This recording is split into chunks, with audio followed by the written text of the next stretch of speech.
오후의 시작, 세상의 모든 정보. 안녕하세요. 아나운서 임지웅입니다. 미국이 예고한 상호관세 유예 시한이 나흘 앞으로 다가온 가운데 유럽연합과 일본 등 교육국들과의 협상 타결 소식이 속속 전해지고 있습니다. 아직 합의를 도출하지 못한 우리 정부는 관세 부과 시점 직전까지도 총력전을 벌인다는 방침인데요. 앞서 협상을 타결한 일본처럼 상호관세율을 15%까지 낮출 수 있을지, 잠시 후 경제 포커스에서 한미 관세 협상의 쟁점들 자세히 짚어보겠습니다. 최근 성혜나 작가의 소설 혼모노가 서점가에서 인기입니다. 무려 5주 연속 베스트셀러 1위 자리를 지키고 있는데요.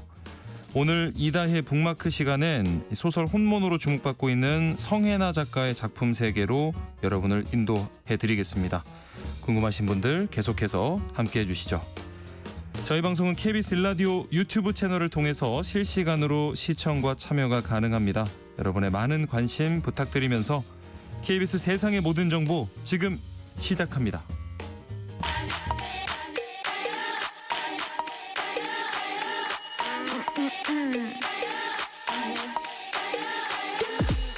혹시 뉴스 빠뜨리셨나요? 한낮에 전해진 소식들 꼼꼼히 정리해드리겠습니다. 오늘의 뉴스 조현정 시사평론가와 함께합니다. 안녕하세요. 네, 안녕하세요. 자, 우리 정부가 미국과의 관세 협상에 총력을 기울이는 가운데 오늘 새벽에 유럽연합이 관세 협상 타결했다는 소식이 들려왔습니다. 네, 결론부터 말씀드리면은 15% 관세를 매긴다. 유럽연합산 제품에 네. 15% 들어가는 걸로 협상 타결했는데요. 이 대신에 미국에 대해서는 그 대규모 에너지 구매, 신규 투자를 하기로 유럽연합이 약속을 한 거예요. 예. 그래서 앞으로 3년간 총 7,500억 달러, 한 1,040조 원 가까이 되는 규모 미국산 에너지를 구매해주고 6천억 달러, 또 그 다음에도 830조 7천억 원 이렇게 추가 투자하겠다는 내용이 들어 있습니다. 예. 그러면서 또 철강, 알루미늄 품목에 50% 적용 중인 관세는 계속 부과가 되는 거예요. 네. 유럽연합 측 분위기를 보니까 일단은 최악의 충돌은 피했다. 그러면서도 유럽 매체들은 비판적 평가 내놓고 있는 그런 분위기 읽혀지고요. 네.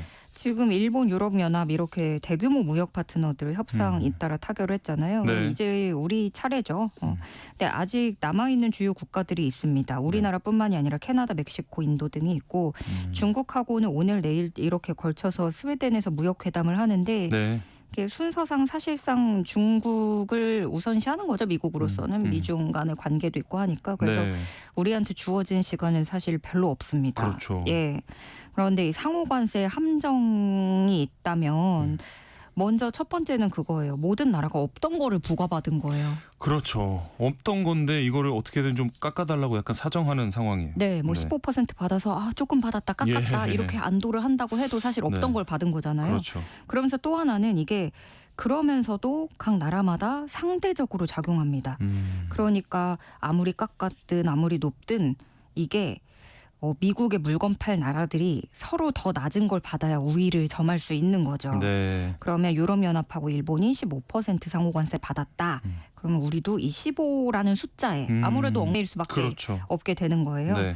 그러면서 또 유럽연합도 이렇게 소식이 들려오지만 일본도 그렇고 세부 내용이 완전히 한 번에 정확하게 정리돼서 뭐 문건이 공개된다거나 그런 건 없습니다. 네. 그래서 좀 시차가 발생하고 있고 우리도 총력을 기울여야 되다 보니까 구윤철 경제부총리가 현지 시간 31일 스콧 베센트 미국 재무장관하고 만나서 통상 현안을 협의하고요. 네. 주말에 이재명 대통령도 공식 일정 비우고 협상 상황 보고받고 또 그 직전까지도 내리 통상대책회의를 열었고요. 예. 외교 라인까지도 투입을 해서 막판 총력전을 펼칠 계획이고요. 그리고 관련 소식도 계속해서 전해지고 있는데 뭐 우리 정부가 미국에 어떤 프로젝트를 제안했다는 거예요. 근데 그 이름이 마스가 프로젝트다 해서 가운데 S가 들어가는데 이게 쉽 그래서 조선업 협력을 좀 네. 수십조 원 규모로 프로젝트 해보자 이렇게 제안한 걸로 알려졌는데 네. 원래 트럼프가 또 우리 조선업에 관심이 되게 그렇죠. 컸잖아요. 그렇죠. 그래서 이거를 김정관 장관이 러트닉 장관 자택에서 이런 프로젝트 설명을 마치 PT처럼 이렇게 네. 했다고 하는데 네. 러트닉 장관이 뭐 키맨이라고도 여겨지는데 이 사람은 일단은 만족스러워했다. 뭐 그렇지만 뭐 결국에는 트럼프의 결정인 거잖아요. 네. 그래서 어떤 합의가 나올지 지켜볼 대목입니다. 네, 이와 관련해서 자세한 내용은 잠시 후 경제 포커스에서 살펴보겠습니다. 자, 그리고 특검 수사 상황도 한번 살펴보죠. 지금 김건희 특검이 윤석열 전 대통령 부부 공천 의혹에 대해서 수사를 이어가고 있는데 이 의혹에 연루된 이 최호 전 경기도 의원이 숨진 채 발견이 됐습니다. 네, 오늘 새벽 3시 15분쯤 경기 평택시 지산동 한 야산에서 숨진 채 발견이 됐고요. 예. 유서는 현장에서 발견되지 않은 것으로 전해졌습니다. 네. 경찰은 스스로 목숨 끊은 것으로 보고 정확한 사인과 경위 등을 조사하고 있는데 이 어떤 거에 연루가 된 거냐면 2022년 6월에 있었던 지방선거 때 네. 국민의힘 평택시장 후보로 단수 공천됐었어요. 예. 이 과정에서 윤석열 전 대통령 부부가 예비 후보로 밀어주려고 개입을 했다. 네. 그래서 참고인 조사를 지난 4월 달에 받기도 했었는데요. 네. 이 소식 전해지면서 김건희 특검팀이 공지를 내기도 했습니다. 네. 최호 전 평택시장 후보에 대해서 소환 등 수사와 관련한 일체 접촉한 사실이 없고 소환 계획도 없었다라고 밝혔습니다. 네. 그런가 하면 지금 김건희 특검팀이 오늘 오전에는 이준석 개혁신당 대표죠. 강제 수사에 나섰더라고요. 네, 오늘 오전부터 이준석 대표 서울 상계동 자택, 경기도 화성시 자택, 국회의원 회관, 사무실 등 대상으로 압수수색 진행 중입니다. 네. 이 압수수색 영장에는요, 이준석 대표가 2022년 6월 지방선거와 재보궐선거 당시에 윤 전 대통령 부부와 함께 공천에 부당하게 개입했다는 혐의, 네. 업무방해 혐의가 적시돼 있습니다. 예. 그 윤석열 전 대통령 녹취에 김영선 좀 해줘라 했을 때 당시 공관위원장이 윤상현 의원이고 네. 그 당시 당대표가 이준석 대표였던 거죠. 네. 그래서 그리고 또 그 핵심 관계자인 강혜경 씨가 그 당시 당대표인 이준석 대표도 관여가 됐다고 알고 있다. 이렇게 예. 언급을 하기도 했었어요. 네. 그리고 특검팀은 또 명태균, 김영선, 천하람, 이준석 이 인물들이 경남 하동군 칠불사에서 만나서 논의한 내용도 확인할 예정입니다. 네. 그리고 이제 어제 윤상현 의원이 이 특검 사무실 출석을 해서 또 고강도 조사를 받았습니다. 네. 이것 역시 방금 말씀드린 대로 그 김영선이 좀 해줘라 이 녹취 관련해서 그 당시 국민의힘 공관위원장. 공천관리위원장이었으니까요. 문제가 처음 불거졌을 때 그 윤 전 대통령 측은 처음에 부인을 하면서 이렇게 얘기를 했었죠. 공관위원장이 윤상현인지도 몰랐다. 예. 공관위원장은 정진석 전 비서실장인 줄 알았다. 그리고 나는 누구를 공천 줘라 이런 얘기를 해본 적이 없다. 예. 라고 했고 윤상현 의원도 자기는 전화를 받은 적이 없다라고 했었습니다. 그러다가 후에 녹취가 터진 거죠. 그렇죠. 예, 윤석열 전 대통령 음성이 담겨 있었고 녹취뿐만이 아니라 그 함성득 경기대 교수 문자 메시지에도 윤상현 의원 이름이 언급이 됩니다. 네, 네. 이 함성득 교수가 누구냐면 명태균 씨를 윤 전 대통령에게 소개했다는 사람으로 알려져 있어요. 네. 그런데 이 공개된 문자 메시지에는 윤상현에게 김영선 문제로 대표가 전화했다. 뭐 이런 메시지가 있었고요. 예. 특검은 윤상현 의원을 공범으로 보고 지난 8일에 그 압수수색했잖아요. 네네. 이후에 소환 조사를 벌인 거예요. 그렇게 14시간 조사를 받았고 윤상현 의원은 조사 마치고 나오는 길에 기자들 만났을 때 성실하고 진실되게 얘기했다라고 전했습니다. 네. 특검은 또 윤상현 의원에 이어서 명태균 씨에게도 소환을 통보했는데요. 그렇지만 명태균 씨 측은 출석하지 않겠다는 의사를 전달한 상태입니다. 네. 그리고 내일은 윤석열 전 대통령 소환 조사도 앞두고 있는데 아무래도 이번에도 불응할 가능성이 좀 커 보입니다. 네, 원래 내일 오전 10시에 나오라고 했었어요. 네. 근데 윤 전 대통령이 아시다시피 이미 내란 재판 포함해서 수사기관 조사에 다 응하지 않고 있잖아요. 그렇죠.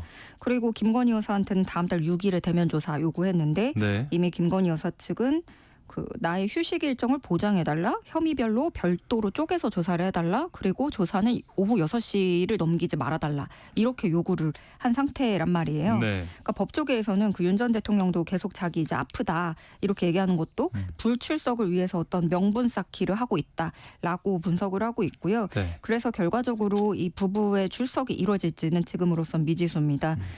그런가 하면 이제 특검팀, 김건희 특검팀이 지난주부터 전방위적으로 몰아치고 있잖아요. 네, 윤상현 네. 의원도 그렇고 이번에 이준석 대표도 그렇고 그리고 건진 법사 방을 압수수색했는데 비밀의 방이 하나 더 그렇죠. 있었다. 네. 통일교 게이트에 대해서도 수사를 하고 있고 명태균 공천 개입, 양평고속도로 코바나 컨텐츠 협찬 뇌물 등등 압수수색을 쉼없이 벌이고 있습니다. 예, 이 김건희 특검팀이 뭐 문제가 됐던 김건희 여사의 이 명품 목걸이 관련해서도 수사 속도를 내고 있는데 이 뜻밖의 장소에서 목걸이가 확보가 돼서 좀 논란이 되고 있어요. 네, 그 문제 목걸이가 2022년에 나토 순방 때 김건희 여사가 착용을 했던 거잖아요. 네. 근데 그 목걸이 말고도 팔찌, 브로치 등 착용했는데 이게 다 6,200만 원, 1,500만 원, 2,610만 원. 상당히 고가품입니다. 그렇죠. 네. 근데 요게 다 윤 전 대통령이 신고한 적이 없어요.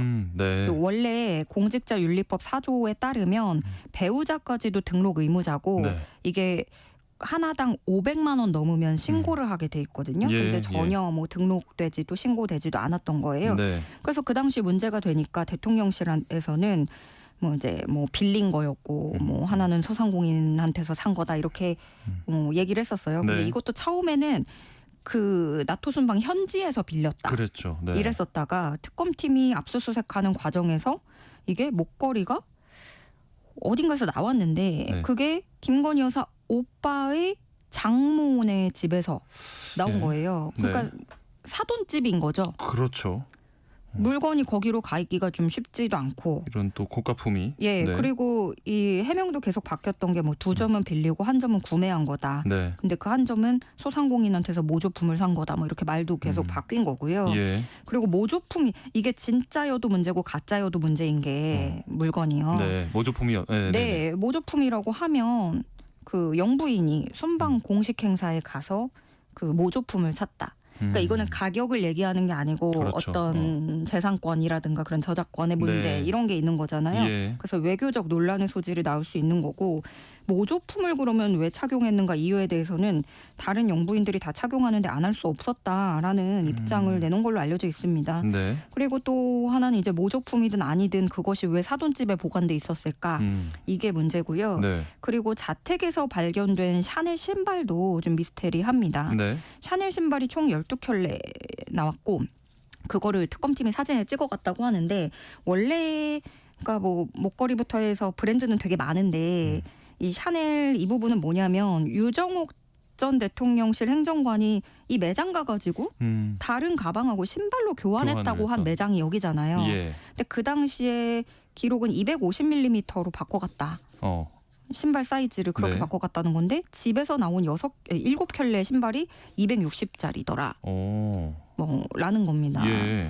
특검은 일단은 그러면 이 목걸이도 진품인지 가품인지 이거를 먼저 확인한 다음에 네. 다음 절차를 밟을 텐데 모르겠어요. 이게 어떤 방어 논리를 세우기 위해서 이런 건지 예. 왜냐하면은 압수수색은 이미 다 사실은 전 국민이 다 예상하고 있던 그렇죠. 지점이에요. 네. 이거를 윤 전 대통령 부부가 몰랐을 리가 없거든요. 그렇죠. 그러면 자택에 그대로 고스란히 놔둔 자체가 그리고 그것이 좀 일반적인 신발 사이즈는 아니더라 네. 하는 부분 그리고 사돈집에서 나온 것이 과연 그 당시에 착용한 게 맞는 건지 좀 이것부터 하나하나 좀 실타래를 풀어가야 되는데 네. 이걸 규명하는 것도 좀 특검팀으로서는 쉽지 않아 보입니다.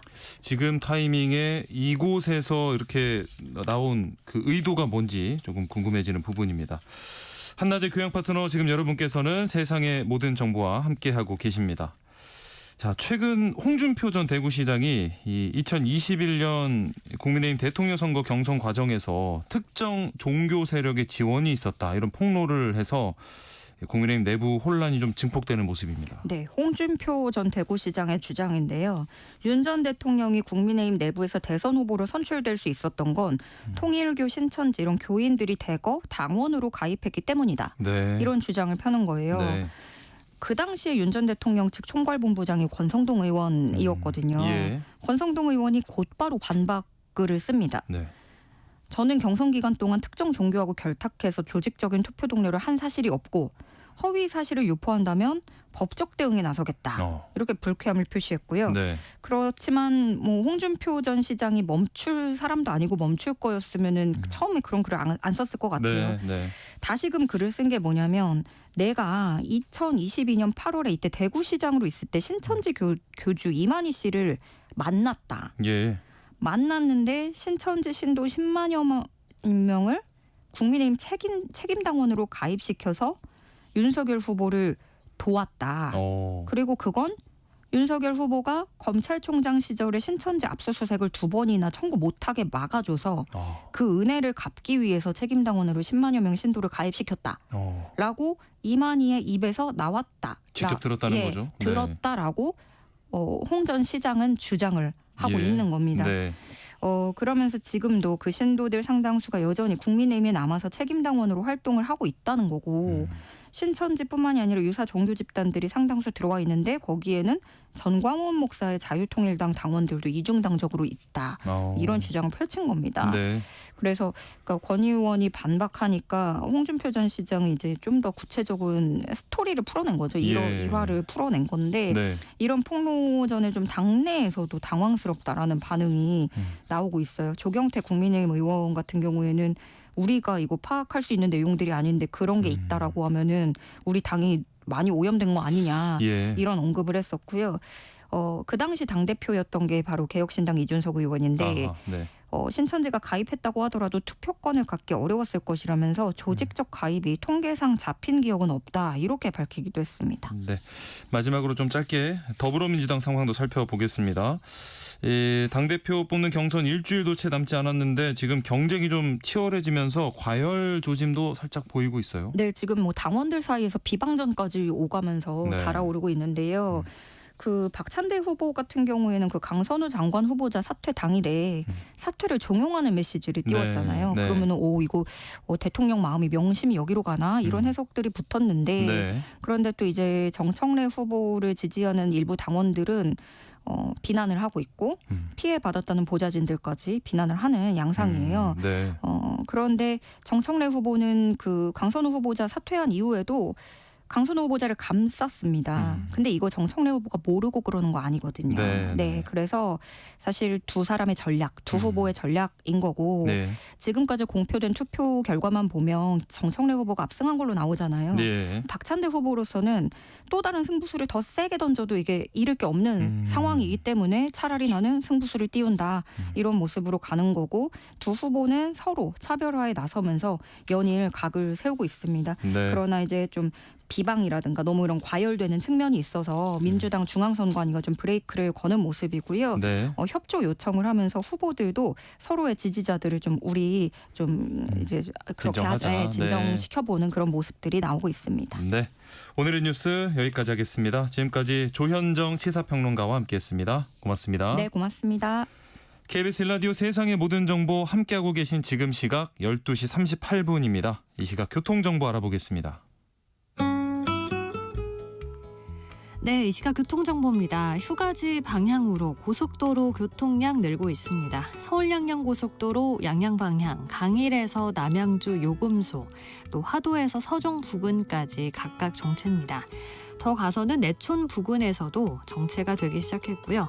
영동고속도로 강릉 방향 마성터널에서 양지터널까지 제속도 못 냅니다.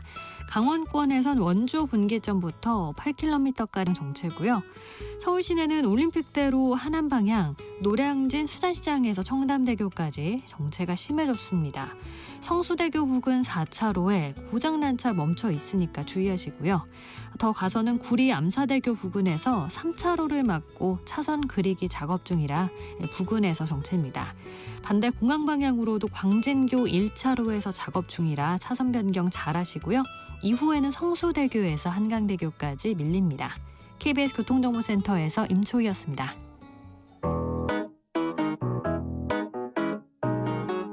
세상의 모든 정보는 청취자분들의 관심과 참여를 기다립니다. 방송 들으시면서 궁금한 점이 있거나 의견 공유하고 싶은 분들 계시면 문자 보내주세요. 추첨을 통해 모바일 쿠폰 보내드리겠습니다. 참여하실 번호는 샵 9730이고요. 짧은 문자 50원, 긴 문자 100원의 이용료가 부과됩니다. 콩 게시판을 통해서는 무료로 참여하실 수 있고요. KBS 1라디오 유튜브 채널을 통해서도 실시간으로 시청 참여하실 수 있습니다. 오는 8월 1일이죠. 미국의 상호관세 유예 종료일이 임박했는데요. 우리 정부는 그 전에 타결하겠다는 목표로 협상에 총력을 기울이고 있습니다. 하지만 시간이 얼마 남지 않아서 이 협상이 쉽지 않겠다 이런 우려가 나오는데 우리와 대미 수출품 구성이 비슷한 일본은 어떤 조건으로 미국과 합의했는지 그리고 우리도 이 비슷한 수준의 결과물을 도출하기 위해서는 어떤 카드를 제시해야 할지 경제 포커스 시간 KBS 허효진 기자와 함께 살펴보겠습니다. 안녕하십니까? 안녕하세요. 자, 상호관세 유예 종료일을 앞두고 미국이 세계 각국과 협상을 진행하고 있는데 오늘 새벽에는 또 유럽연합하고도 타결했다는 소식이 전해졌습니다. 이 일본, 유럽연합 합의 내용부터 좀 짚어보실까요? 이 미국과 일본의 관세 협상 결과를 먼저 좀 설명을 드리자면 네. 많은 언론에서 이렇게 평가하더라고요. 쌀을 내주고 자동차를 지켰다. 아하. 네, 이렇게 말을 합니다. 네. 8월 1일부터 일본에 원래 상호관세 25%를 부과하겠다고 밝혔었는데 네. 이 협상에 따라서 일반적인 관세, 즉 상호관세율을 15%로 낮추고 자동차 관세를 12.5%로 낮추기로 했다고 발표를 했습니다. 네. 일본은 기존에 미국에 내는 자동차 관세가 2.5%가 있기 때문에 자동차 관세도 결국 15%가 되는 겁니다. 15. 네. 네, 관세율 이 10%포인트를 낮추기 위해서 일본은 미국에 5,500억 달러, 우리 돈으로 약 759조 원 규모를 투자하기로 했다고 하고요. 예. 쌀과 일부 농산물 시장을 개방하기로 했다는 점을 트럼프 대통령이 엄청 강력하게 어필을 했습니다. 네. 오늘 이제 유럽연합과 미국의 협상 타결 소식이 전해졌는데 EU 역시 7,500억 달러 규모, 1,000조 원이 넘는 규모인데요. 예. 이 미국산 에너지 구입 등을 대가로 15% 관세에 합의했다고 합니다. 그러니까 결국에는 15%가 기준선이 좀 네. 셈이죠. 이제 뭔가 우리에게도 이 15%란 숫자가 약간 매직 넘버처럼 다가오는데 이번 타결 소식 두고 일본 안에서는 어떤 평가가 나옵니까? 이 일본 정부는 협상 결과에 대해서 비교적 선전했다 이렇게 자평을 하는 것 같습니다. 네. 이시바 시게루 일본 총리도 이 도쿄 총리관저에서 기자들에게 설명하는 자리를 가졌거든요. 예. 이때 이 대미 무역 흑자 국가 중에는 지금까지 가장 낮은 숫자라고 얘기를 했습니다. 네. 그리고 또 반도체와 의약품 등 이런 경제 안전 보장 측면에서 중요한 물자는 향후에도 일본이 다른 나라보다 더 나쁜 대우를 받지 않는다는 확약을 얻었다 이렇게 얘기를 했거든요. 예. 실제로 대미 협상을 타결한 베트남이나 필리핀 이런 국가보다는 낮은 게 사실입니다. 그런데 5,500억 달러 이게 엄청난 규모잖아요. 그렇죠. 네. 근데 이 투자처와 이 투자금 집행 방식을 미국이 정하기로 했기 때문에 이걸 가지고 굴욕적인 협상이라는 일본의 비판 여론이 있습니다. 근데 이게 사실은 0에서 15가 된 건데 마치 25에서 15가 된 것처럼 그렇죠. 받아들여져서 네. 이런 반응이 나오는 것 같아요. 아직 이제 협상 중인 우리한테는 이게 잘 된 일일까요? 아니면 좀 더 부담으로 아무래도 다가올까요? 네, 아시겠지만 일종의 이제 이 관세 협상 결과가 가이드라인처럼 여겨지기 때문에 네. 부담이라고 볼 수 있겠죠. 그렇죠. 네. 이 관세 협상 얘기가 나온 게 이제 지난 4월부터인데 본격적으로 예. 나온 게 네. 우리 정부 같은 경우에는 4월 초에 윤석열 전 대통령 탄핵 때문에 그 이후로는 사실상 우리 정부가 예. 공백기였잖아요. 혼란했죠. 그래서 네. 이 당시에는 일단 미루고 보자. 비를 좀 피하자. 이런 지연 전략을 썼다면 네. 이제는 정말 8월 1일부터는 진짜라고 트럼프 대통령이 으름장을 놓고 있기 때문에 네. 아무래도 일본은 우리랑 이제 대미 수출 품목이랑 그 규모가 상당히 비슷하기 때문에 네. 일본보다는 더 나은 결과를 가져와야 되지 않냐 이런 측면에서 부정적이라고 봐야 될 것 같습니다. 미국도 일본과 한국을 계속해서 비교하면서 비슷하게 놓고 보고 있는 것 같은데 일본과 우리나라 이 대미 수출 품목이나 규모가 비슷하다고 하셨잖아요. 구체적으로 좀 비교를 해볼까요? 네, 지난해 이제 미국과의 무역에서 이 두 나라가 얼마나 흑자를 봤냐. 예. 이 그 규모를 보면 한국이 660억 달러, 약 91조 원이라고 하고요. 네. 일본이 684억 달러, 약 오. 94조 원. 네. 그러니까 정말 비슷합니다. 예, 예. 또 이 자동차 및 관련 부품이 대미 수출의 이 3분의 1을 차지한다는 점도 정말 비슷하죠. 그렇죠. 네. 네, 미국도 이 점을 매우 잘 알고 우리와의 협상에 있어서도 이 부분을 상당히 써먹으려고 하는 의도가 다분히 보여요. 네. 하워드 러튼이 미 상무부 장관의 인터뷰를 보면 이거를 좀 알 수 있는데 이 장관이 인터뷰에서 이렇게 얘기합니다. 한국도 뭐 유럽과 마찬가지로 매우 협상을 타결하고 싶어한다. 이건 뭐 일반적인 얘기고 네. 여기에 덧붙여서 한국과 일본은 경쟁 관계에 있다. 한국이 일본의 협상 타결을 봤을 때 무슨 생각을 하고 있었을지 상상할 수 있다. 한국은 아마 어쩌지 했을 거다. 네. 또 이 미일 협상 결과를 보고 입에서 욕설이 나오는 것을 들을 수 있었다고까지 얘기를 했어요. 예. 그러니까 미국 정부가 이제 우리한테 일본은 이만큼 투자했다, 이만큼 그렇죠. 시장 그렇죠. 개방했다 네. 이렇게 얘기하면서 이 협상에 압박을 가할 개연성이 충분히 높다고 볼 수 있겠죠. 만약에 우리가 이 자동차 관세 25%를 그대로 가져가게 되면 가격 경쟁력이 크게 떨어질 텐데 지금 2분기 실적만 놓고 봐도 이미 좀 그런 영향이 보이고 있잖아요. 네, 그렇습니다. 일단 자동차 가격을 좀 보자면요.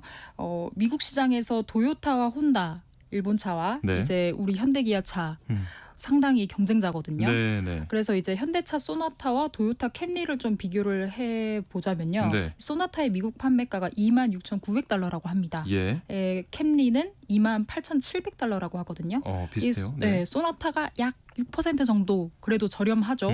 네. 좋은 뭐 품질 덕분도 있겠지만 아까도 말씀드렸다시피 일본과 EU는 미국에 내는 자동차 관세가 2.5%인데 네. 우리나라는 FTA로 무관세잖아요. 그렇죠. 그러니까 이 영향도 분명히 가격에 미쳤을 겁니다. 네. 그런데 만약 이제 한국은 그대로 자동차 관세 25%를 가져가고 일본은 15%다. 이걸 적용을 한다면 이론적으로는 소나타가 33,625달러, 네. 캠리는 33,005달러가 됩니다. 역전되네요. 그러니까, 네, 우리 차 가격이 비싸지는 거죠. 네, 네. 그러니까 이런 관세 영향이 아까 말씀하셨다시피 2분기 실적에서도 나타났거든요. 이 현대차와 기아차가 뭐 하이브리드 수요 확대에 힘입어서 올해 2분기에는 역대 최대 매출을 올린 것으로 확인이 됐어요. 예. 그런데 관세 영향으로 오히려 수익성은 떨어졌습니다.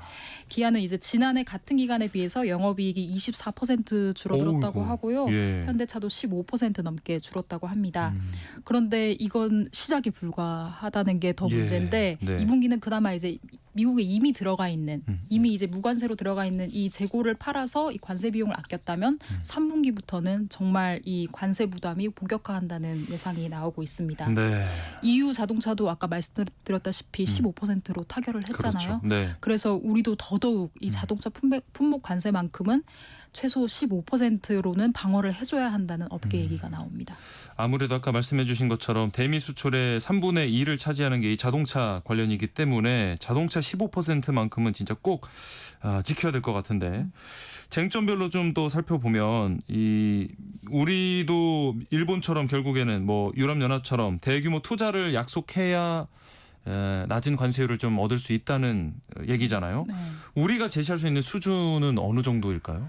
그 미국 정부가 이제 당초에 일본한테 제시한 것처럼 우리에게도 4천억 달러, 그러니까 우리도 550조 원의 대미 투자 펀드를 조성하라고 요구했다는 이 보도가 나왔거든요. 네. 이제 미국과 일본 관세 협상을 보면 일본은 5,500억 달러, 즉 756조 원 규모로 투자를 하기로 했다고 하는데 네. 우리 정부는 재계랑 함께 이제 이렇게 따져 보니까 1,000억 달러. 1,000억. 네, 우리 돈 137조 원 규모의 이 계획을 세운 것으로 지금 알려지고 있습니다. 앞서 나온 숫자 4천억이나 5,500억에 비하면은 네. 많이 적은 숫자인데요. 네, 아무래도 그렇죠. 그런데 이제 이게 또 경제 규모를 놓고 봤을 때는 4천억 규모가 사실은 우리 정부에는 무리한 거는 정말 사실이에요. 사실 말이 안 되는 숫자긴 하거든요. 네. 네. 이게 지난해 기준으로 봐도 한국의 이제 명목 국내 총생산 규모가 네. 일본의 뭐 한 절반 정도밖에 안 되니까요. 네. 이제 경제 규모가 다른데 같은 수준의 이제 투자 금액을 요구하는 건 좀 무리라는 그렇죠. 거고, 네. 네. 또 한국은 이미 미국에서 일자리 창출 기여도가 가장 높은 국가라는 그런 조사 결과도 있습니다. 네. 또 한국의 1,000억 달러 투자에는 직접 생산 시설 투자가 포함이 돼 있거든요. 예. 뭐 현대차 그룹이 이미 뭐 밝힌 바가 있지만 뭐 현지 공장 설비 현대화나 제철소 건설 등을 포함해서 이렇게 투자 규모를 이제 설정을 하고 있기 때문에 네. 이 부분을 좀 상당히 어필을 많이 해야 될 것 같고요. 네. 또 일본의 설명을 들어보면 일본 같은 경우에는 이 5,500억을 다 이제 진짜 직접 투자한다는 게 아니라 좀 정부가 보증을 서준다 아. 이런 개념으로 좀 설명을 하고 있거든요. 예. 그렇기 때문에 이런 차이점을 좀 부각하면서 그간의 투자 계획과 일자리 창출 이런 것들을 잘 연계해서 이 미국 정부를 설득해야 하는 과제가 있습니다. 네. 대규모 투자와 또 다른 한 축이 이 시장 개방이에요. 트럼프 대통령이 계속해서 이 부분도 압박을 하고 있잖아요. 네, 트럼프 대통령이 매우 중요하게 생각하는 부분 같아요. 네. 시장 개방에 동의해야만 관세를 낮출 수 있다 이렇게 밝히고 있거든요. 예.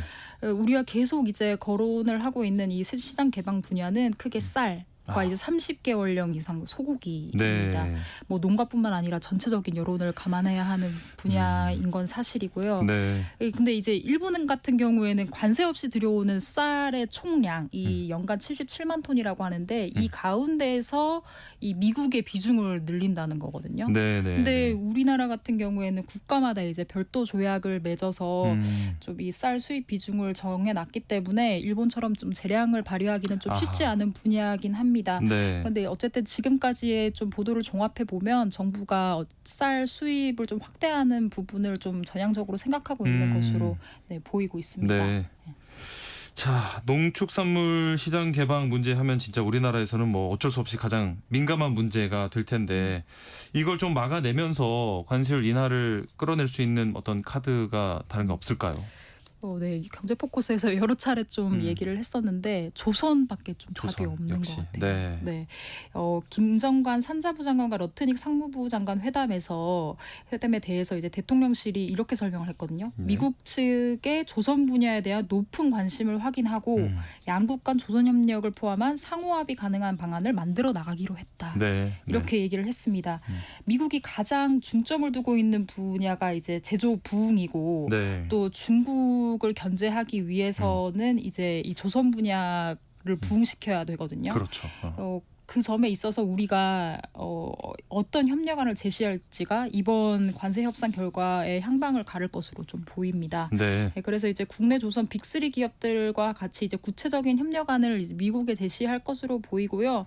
그러니까 뭐 군함도 만들고 기술도 알려주고 인력 양성까지 지원하는 이 패키지. 그러니까 여러 가지 구체적인 지원을 포함할 것으로 좀 예상이 됩니다. 네. 또 이뿐만 아니라 반도체, 배터리 등 전략 산업 전반에 걸쳐서 직접 투자, 뭐 현지 인력 양성 이런 것들을 산업 협력 패키지를 제안하면서 한국이 대체 불가능한 제조 동맹임을 강조하는 데 주력을 두고 있는 것 같습니다. 그러니까 단순 어떤 투자 금액의 액수의 어떤 크기를 비교할 게 아니라 우리가 실질적으로 이런 도움을 줄 수가 있다라는 부분을 계속해서 어필해야 될 것 같은데 지금까지 이 협상 분위기가 어떤지 모르겠어요. 이 2+2 그 통상 협의가 우리 기재부 장관 출국 직전에 갑자기 취소가 돼서 야 이거 협상이 좀 더 어려워지는 거 아닌가 이런 이야기가 나왔잖아요. 어떻습니까? 네, 맞습니다. 정말 우여곡절이 참 많았는데요. 네. 어쨌든 이제 31일에 구윤철 기재부 장관과 베센트 재무부 장관이 만날 예정이고 네. 또 조현 외무부 장관이 마크 루비오 국무부 장관이랑 각각 이제 좀 만나기로 했다고 하거든요. 네. 2+2가 취소되기는 했지만 어쨌든 뭐 미국에 가 있는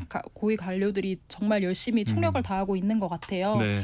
최근 이제 보도를 보면 백악관 당국자가 이 한미 무역 협상에 관해서 뭐 생산적이다 이렇게 평가를 했다고 하기도 하고 예. 트럼프 대통령도 짧지만 뭐 한국과도 협상을 잘 하고 있다 이렇게 언급한 걸로 봐서는 네. 아예 비관적이지만은 않다는 것으로 보입니다. 예. 예, 그래서 이제 뭐 불과 이제 5일 정도밖에 남지 않았거든요. 네. 그리고 또 이제 다른 나라들과도 미국이 협상을 계속 하고 있기 때문에 이게 좀 아무래도 우리 정부로서는 조급한데 이 가운데서도 어쨌든 우리 측에 조금이라도 더 유리한 결과를 가져올 수 있기를 좀 바라봐야 될 것 같습니다. 네.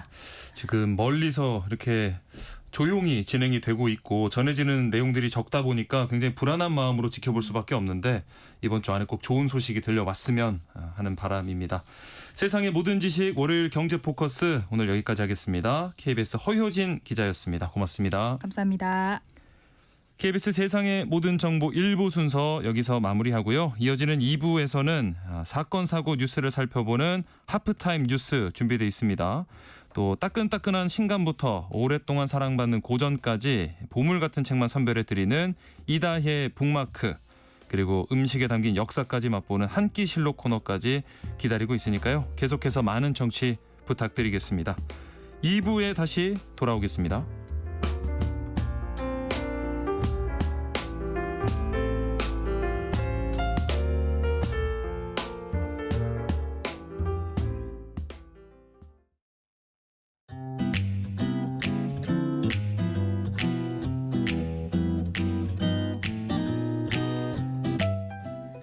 안녕하세요. 바른말 고운말입니다.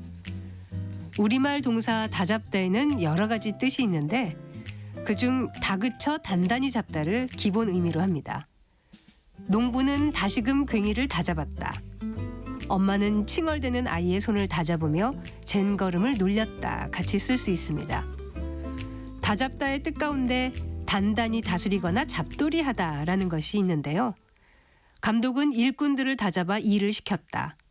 아이들이 잠시라도 한눈을 팔면 말썽을 피우니 어지간히 다잡지 않고서는 안 될 것 같다. 같이 표현할 수 있습니다.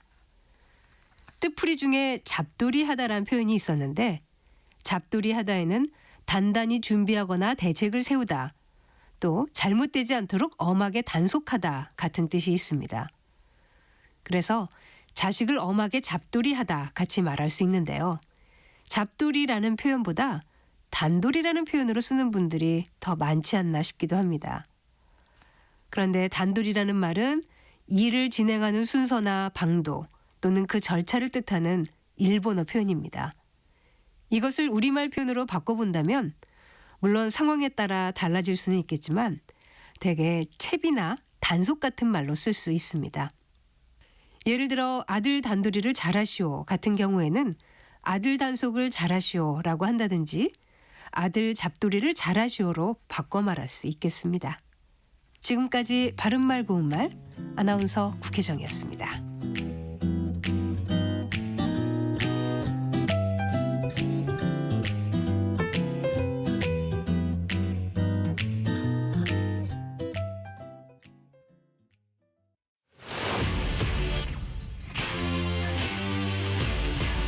토론에 정답은 없습니다. 토론이 세상을 바꿀 수도 없습니다. 하지만 질문은 새로운 세상을 만들 수 있습니다. 질문으로 올바른 세상을 만드는 첫걸음. 평일 저녁 7시 20분 KBS 열린 토론.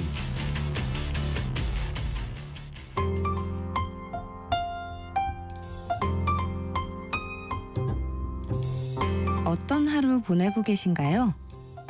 눈코 뜰 새 없이 바쁘게 지나가는 한 주. 따뜻한 시선으로 하루를 마무리합니다.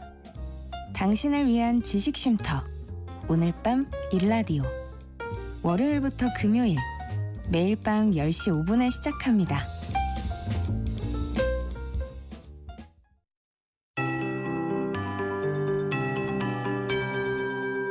KBS 58분 날씨. 어제 서울의 낮 기온이 38도까지 오르면서 올해 들어 가장 더웠는데요. 오늘도 서울과 전주, 청주는 낮 기온이 37도, 강릉과 대구 36도, 광주 35도, 부산, 제주 32도까지 오르면서 어제만큼 더운 곳이 많겠습니다. 또 습도가 높거나 볕이 강하게 내리쬐는 지역은 몸으로 느껴지는 체감 온도가 기온보다 더욱 오르겠습니다. 온열 질환에 걸리는 분들이 늘어나고 있으니까요. 낮 동안은 불필요한 야외 활동을 가급적 자제하고 시원한 장소에서 충분히 휴식을 취하면서 물을 자주 마셔주시기 바랍니다. 현재 전국 대부분 지역에 폭염경보가 발효 중이고 당분간 낮에는 무더위가 밤에는 열대야가 이어지겠습니다. 오늘 전국이 대체로 맑겠습니다. 낮 동안 자외선 지수가 매우 높음까지 오르겠고요. 호흡기와 눈에 해로운 오존 농도도 대부분 나쁨 단계가 예상됩니다. 한편 오후에는 서쪽에는 일부 지역에 소나기가 내리겠습니다. 경기 남서부와 충청도, 전북 지역을 중심으로 벼락과 돌풍을 동반해 5에서 30mm 정도의 소나기가 내릴 전망입니다. 또 제주 해안과 남해안은 당분간 높은 너울이 밀려들겠습니다. 해안가 안전사고에 유의하시기 바랍니다. 현재 서울의 기온은 35.2도입니다. 송소진입니다.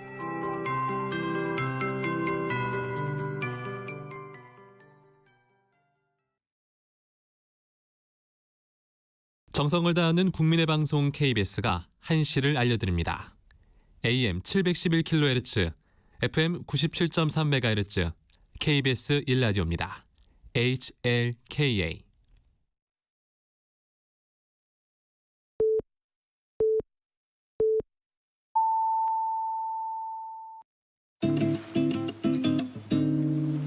나른한 오후를 책임질 영양 만점 지식 비타민.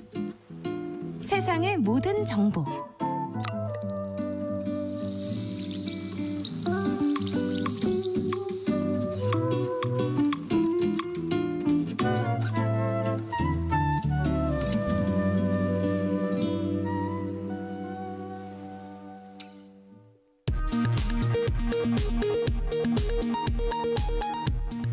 이 시각 라디오 정보센터 뉴스입니다.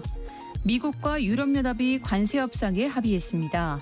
미국은 자동차를 포함한 EU산 제품에 일본처럼 15% 관세를 부과하기로 하고 대신 거액의 투자와 에너지 구매를 약속받았습니다. 나흘 앞으로 다가온 미국의 상호 관세 유예 시한을 앞두고 구현철 부총리가 오늘 31일 미국의 베센트 재무장관과 협상할 것으로 보입니다. 조현 외교부 장관은 루비오 국무장관과 따로 만나기로 했고 김정관 산업부 장관과 여한구 통상교섭 본부장도 귀국 일정을 잡지 않은 채 물밑 협의를 이어가고 있습니다. 국회 환경노동위원회가 여당 주도로 이른바 노란봉투법으로 불리는 노동조합법 2, 3조 개정안 심사에 착수했습니다. 더불어민주당은 노동자 권익보호법이라며 신속 처리 의지를 밝혔고 국민의힘은 불법 파업 면허 발급법이라며 반대 입장을 분명히 했습니다. 행정안전부는 민생회복 소비 쿠폰 접수 첫 주에 전체 지급 대상자의 78.4%인 약 3,967만 명이 신청했다고 밝혔습니다. 이는 지난 2020년 긴급재난지원금이나 2021년 국민지원금보다 높은 수치입니다. 통계청 조사 결과 지난해 국민의 평균 수면 시간이 8시간 4분으로 5년 전보다 8분가량 감소한 것으로 나타났습니다. 일하는 시간과 학습에 쓰는 시간도 줄어들었습니다.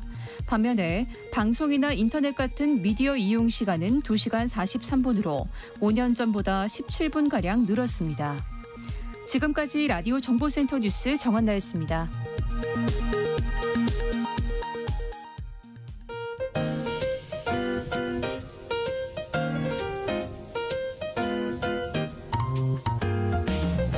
정신없이 바쁜 하루, 지금 우리 주변에서 벌어지고 있는 사건, 사고 소식들 한숨 돌리며 살펴보시죠. 하프타임 뉴스 임선우 뉴스캐스터와 함께합니다. 안녕하세요. 안녕하세요. 주말 동안에도 진짜 이거 더워도 너무 덥다라는 생각이 들었는데 실제로 40도가 넘은 곳이 있더라고요. 네, 특히 어제가 절정이었죠. 네. 전국 곳곳에서 관측 이래 최고 기온 기록이 쏟아져 나온 하루기도 했습니다. 네. 경기 안성은 낮 기온이 40도를 넘겼고 가평도 37.9도, 포천 36.7도 등 경기도 여러 지역에서 40도에 가까운 무더위가 이어졌습니다. 네. 서울 역시도 7월 중 역대 네 번째로 높은 최고 기온 38도를 기록했고요. 네. 강원도, 대관령도 역대 가장 더운 7월 날씨 기록을 새로 쓰기도 했습니다. 밤낮 없는 무더위의 기세가 며칠째 사그라지지 않으면서 온열 질환자도 속출하고 있는데요. 네. 길을 걷던 60대가 고열로 쓰러지거나 집에 있던 90대 노인이 전신 쇠약으로 이송되기도 했고 당진의 한 도로변에선 40대 남성이 쓰러져 있는 걸 시민이 발견해 신고하는 등 무더위 관련 119 신고도 9건 접수됐습니다. 네.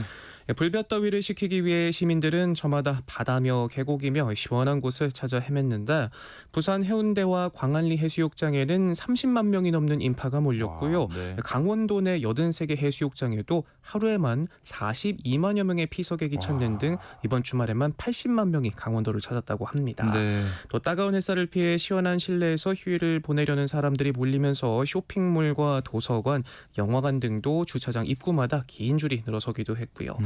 그런가 하면 가평 수해 현장에선 40도에 육박한 무더위에도 아랑곳 않고 주민들이 삽과 호미를 들고 나와 복구 작업에 매달렸는데요. 경찰과 소방, 군장병, 자원봉사자들도 마을 복구를 돕기 위해 구슬땀을 흘렸습니다. 네. 뭐 기록적인 폭염에 열대야까지 정말 밤낮 없이 더위가 이어지다 보니까 전국 곳곳에서 정전 피해도 잇따랐더라고요. 네, 요즘 같은 날씨면 에어컨은 사실 선택이 아닌 필수잖아요. 그렇죠. 그런데 정전이라니까 생각만 해도 참 끔찍한데 네. 어제 인천 동춘동에서 1,400여 세대 규모 아파트 단지에서 전기 공급이 끊기는 일이 있었습니다. 네. 이 때문에 주민들은 폭염 경보가 내려진 밤에 에어컨을 사용하지 못하는 등 큰 불편을 겪었는데 8시간 반 만인 새벽 4시 반이 돼서야 복구 작업을 마쳤다고 하네요. 또 충북 청주시 한 아파트 단지에서도 정전이 발생한 지 4시간여 만에 복구가 됐고 동탄 신도시 일대에서도 정전이 일어나 1,500여 세대 규모 아파트 승강기가 멈춰서면서 네. 주민 4명이 고립됐다 구조되는 등 아이고. 전국 곳곳에서 급격히 늘어난 전기 사용량 때문에 설비 문제가 생긴 곳이 많았습니다. 네. 문제는 푹푹 찌는 듯한 가마솥 더위가 이번 주에도 계속된다는 건데요. 예. 기상청에 따르면 오늘 낮 최고 기온은 37도로 예상되고요. 내일과 모레도 최고 36대 불볕더위가 예보된 만큼 건강관리 철저히 하셔야겠습니다. 네, 진짜 이 더위 조심하셔야 되는 게 맨홀 안에서 공사 작업하던 작업자들이 또 질식하는 사고도 있었네요. 네, 오늘 새벽 있었던 일인데요. 서울 금천구 가산동의 상수도 누수공사 현장에서 야간 작업을 하던 70대 남성 2명이 질식해 쓰러졌습니다. 네. 심정지 상태로 심폐소생술을 받으면서 병원으로 이송됐고 천만다행으로 현재 생명에는 지장이 없는 것으로 전해졌습니다. 다행이네요. 네. 네, 최근 이렇게 맨홀처럼 밀폐된 공간에서 작업하는 도중 유해가스 중독에 의한 질식 사고가 빈번히 발생하고 있는데 네. 요즘같이 더울 때 유해가스가 더 많이 나와서 맨홀이나 오폐수 처리 시설이라든지 축사 등에서 사고 위험성이 더 크다고 하네요.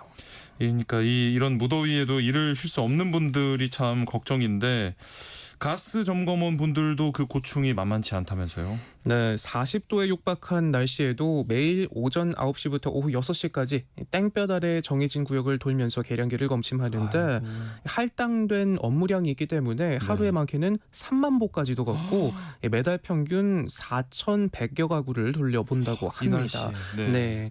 폭염 경보가 발효된 날에도 점검원들은 검침 업무를 쉴 수가 없다고 하는데요. 네. 서울시가 6년 전 하절기 격월 검침을 할 수 있도록 했지만 의무 조항은 아니기 때문이라고 하는데 하지만 앞으로는 이 같은 문제가 개선될 걸로 보입니다. 네. 서울시가 하절기에 한해서 한 달분 가스요금을 격월 검침하도록 규정을 변경한 방침이라고 하는데요. 폭염 시기를 고려해서 7월을 거르고 8월에 검침하거나 8월을 거르고 9월에 하는 방식인데 네. 지자체가 도시가스 점검 노동자를 보호하기 위해 하절기 격월 검침 제도를 의무화하는 건 이번이 처음이라고 합니다. 네. 서울시는 우선 올해는 도시가스 회사별로 주택용의 50%에 대해서 1개월 격월 검침을 시범 실시하도록 하고 내년 1월 1일부터 전면 적용한다는 계획인데 네. 격월 검침으로 발생하는 한 달분의 과금 공백은 해당 월의 전년도 도시가스 사용량을 기준으로 우선 부과한 뒤에 다음 달 검침 후 사후정산하는 방식을 추진 중이라고 합니다. 네. 일하다 이렇게 다치거나 죽는 사람이 없어져야겠습니다.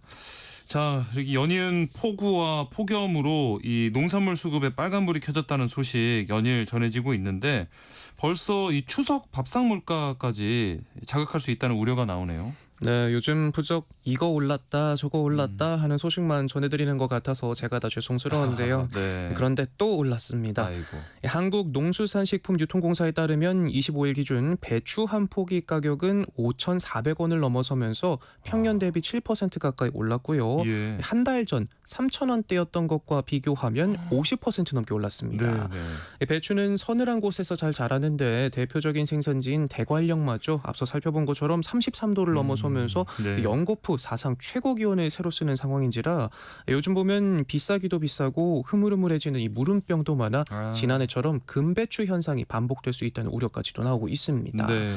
이 제철 과일인 복숭아는 10개 2만 원을 넘기면서 1년 전보다 20% 가까이 올랐고요. 아이고.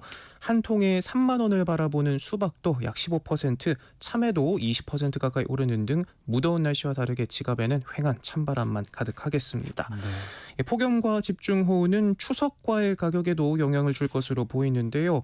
일조량 부족과 햇빛 대인 피해 우려가 커지면서 이 추석용 사과와 배 수확에도 차질이 예상됩니다. 네. 그래도 단비 같은 소식 하나 찾아보자면 이 정부가 농산물 비축 물량을 확대하는 등 물가 안정에 나섰는데요. 농림축산식품부는 올해 배추 비축 물량을 지난해 17,000톤의 2배인 35,000톤을 확보할 계획이라고 하고요. 예. 그리고 또 대형마트들도 농식품부와 함께 가격 안정에 나섭니다.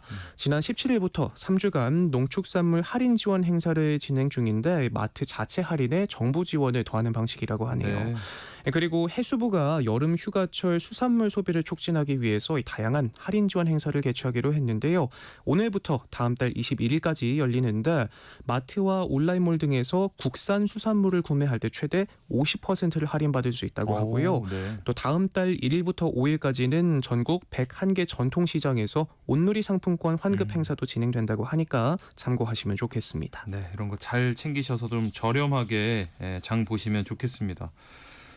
전 국민에게 지급되는 민생회복 소비 쿠폰 이제 발행 시작하고 일주일이 지났는데 자영업자들은 이 숨통이 조금 트였다는 반응인 것 같아요. 네, 한번 숫자를 찾아보니까요. 1차 신청 일주일 만에 약 4천만 명이 신청을 마쳤다고 하고요. 예. 지급된 금액도 7조 원을 넘겼다고 하네요. 네. 소비 쿠폰을 쓸 수 없는 마트 대신 전통시장을 찾는 손님들이 주말에 특히 많았다고 하는데 네. 손님 중 절반 가까이는 소비 쿠폰을 사용했다며 오랜만에 느끼는 활기에 상인들은 한층 밝은 표정이었습니다. 네. 대전중앙시장 상인의 관계자는 상인들이 평소보다 매출이 최소 20-30%는 오른 것 같다 입을 모아 말한다 전했고요. 예. 소비자들도 고물가 시대의 팍팍한 지갑 사정으로 차마 부담스러워 사지 못했던 물건들을 장바구니에 담았는데 네. 아이 방학 특강 때문에 부담이 컸는데 소비 쿠폰 덕에 한시름 나왔다는 부모님도 계셨고 예. 또 간만에 생긴 용돈으로 오랜만에 친구들과 회포를 풀 수 있어 기분이 좋았다 말하는 시민도 있었습니다. 네. 저도 최근 딸아이가 태어났는데 이번에 그렇죠. 받은 소비 쿠폰으로 아기 용품들 사는데 참 요긴하게 잘 썼습니다. 잘하셨습니다. 네, 이 무더운 날씨와 다르게 냉랭하기만 했던 경제에 간만에 활력이 도는 것 같은데 대형마트들도 점포 내 입점한 안경점과 음식점, 미용실 등 임대 매장 활성화를 위해서 해당 매장에서 소비 쿠폰 사용이 가능하다 적극 홍보하고 있으니까요. 참고하시면 좋겠습니다. 자, 이어서 사건 사고 소식 짚어보겠습니다. 지난 주말에 경기도 의정부에서 이 스토킹 피해로 경찰 안전조치 받던 50대 여성이 흉기에 찔려 숨지는 일이 있었어요. 네, 지난 토요일 의정부의 한 노인보호센터에서 일하던 50대 여성이 피를 흘린 채 쓰러져 있다는 신고가 경찰에 접수됐는데요. 예. 발견 당시 호흡과 맥박이 없었고 심폐소생술을 받으며 병원으로 옮겨졌지만 끝내 숨졌습니다. 경찰은 지난해 12월까지 센터 운전기사로 일했던 60대 남성을 유력한 용의자로 지목했는데요. 이 남성은 지난해 3월 피해 여성 집에 찾아가는 등 최근까지도 스토킹한 것으로 드러났는데 특히 지난 20일에는 현행범으로 체포됐다가 100m 이내 접근 금지와 연락 금지를 명령받고 석방되기도 했다고 합니다. 네. 경찰은 사건 발생 직후 최고 단계 긴급 지령인 코드 제로를 발령해서 이 남성을 추적을 했는데 네. 용의자는 어젯밤 수락산 등산로에서 숨진 채 발견돼 의문점만 커지고 있는데요. 네. 스토킹 안전조치 대상자로 등록된 피해 여성은 스마트워치를 지급받고 안전순찬 등의 조치를 받았다고 하는데 다만 사건 당일 스마트워치를 이용한 긴급 신고는 접수되지 않았다고 하고요. 경찰은 사망과 관계없이 범행 동기를 파악하는 등 수사는 계속 진행하겠다 밝혔습니다. 이 처벌 스토킹 피해 같은 경우에 처벌 수위도 계속해서 높아지고 예방 어떤 방법들도 계속해서 나오는데 왜 이렇게 사라지지 않는지 안타까운 마음입니다. 전남 나주 벽돌 공장에서 발생한 이 외국인 근로자 인권 침해 사건 저희가 또 전해드린 바 있는데 이 사건을 계기로 정부가 고용 허가제 개선에 착수했다고요? 네, 앞서도 관련 소식 전해드렸었는데 스리랑카 출신 청년 노동자는 지난해 12월부터 벽돌 공장에서 일하면서 중간 관리자로부터 종종 욕설과 반말 등 폭언을 들었지만 참을 수밖에 없었다고 하는데요. 네. 말씀하신 고용허가제 노동자라는 신분 때문이었습니다. 네.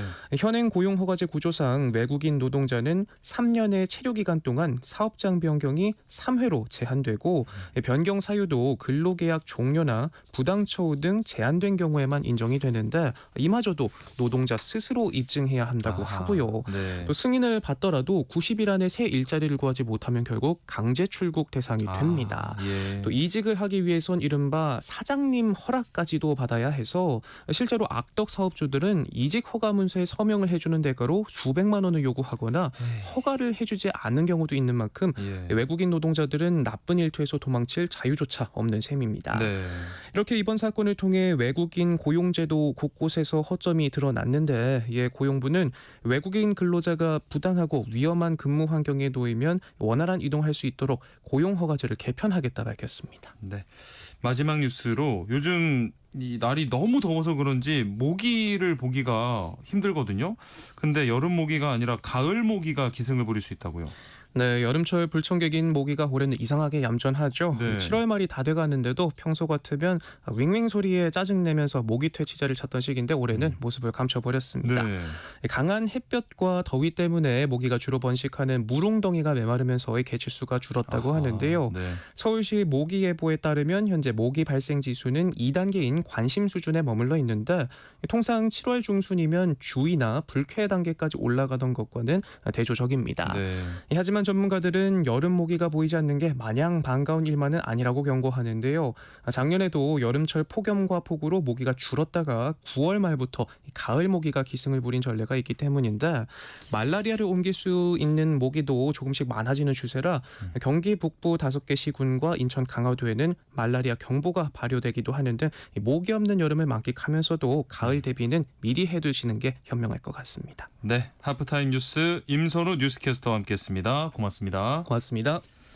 네, 여기서 노래 한 곡 듣고 오겠습니다. 2014년 발매 당시에 각종 음원 차트를 휩쓴 곡이죠. 산이와 레이나의 듀엣곡 한여름밤의 꿀 듣고 오겠습니다. 오늘 점심 메뉴 추천. 귀로 듣는 푸짐한 지식 한 상 어떠세요? 세상의 모든 정보. 아나운서 임지용입니다. 청취자 여러분의 책장을 알차게 채워드리는 이다혜 북마크 시내 21 이다혜 기자 나와 있습니다. 안녕하십니까? 네, 안녕하세요.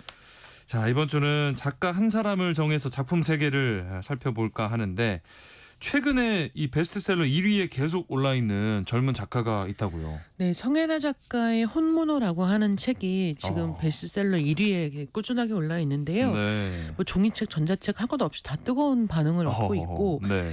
혼모노라는 책은 2022년부터 24년 사이에 발표한 단편들을 묶은 단편집입니다.